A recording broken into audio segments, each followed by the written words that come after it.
যেভাবে সবকিছু চলছে তাতে হতাশ না হয়ে আর কোনো উপায় দেখছি না। না সঠিক পথে পরিচালিত হচ্ছে বৈষম্য বিরোধী আমাদের এই গণঅভ্যুত্থানের আন্দোলন, বিপ্লবোত্তর আন্দোলন, না সঠিকভাবে পরিচালিত হচ্ছে আমাদের পলিটিক্যাল স্টেক হোল্ডার্স যারা আছে, বিএনপি, জামাতে ইসলাম অ্যান্ড আদার্স যে পলিটিক্যাল পার্টিগুলা, তাদের রাজনৈতিক কর্মকাণ্ড এবং ফিলোসফি। না বিশ্বাস করা যাচ্ছে নাহিদ, আসিফ, মাহফুজদের এই অন্তর্বর্তীকালীন সরকার যেটা প্রফেসর ইউনূস সাহেবের আন্ডারে পরিচালিত হচ্ছে।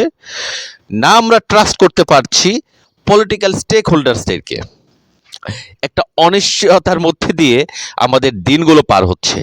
এমন অবস্থায় আমরা যারা বিপ্লবে রক্ত, ঘাম, পরিশ্রম করেছি এবং যারা বিপ্লবোত্তর বাংলাদেশকে আমাদের সুজলা সুফলা এবং অবশ্যই জবাবদিহিতামূলক বাংলাদেশ, যেখানে কোনো ফেসিবাদ শক্তি আর কখনোই মাথাচাড়া দিয়ে উঠতে দাঁড়াতে পারবে না, সেই ধরনের সংকল্পে বিশ্বাসের শপথ নিয়েছিলাম, সেই আমরা না পারছি আমাদের শপথকে বাস্তবায়ন করতে।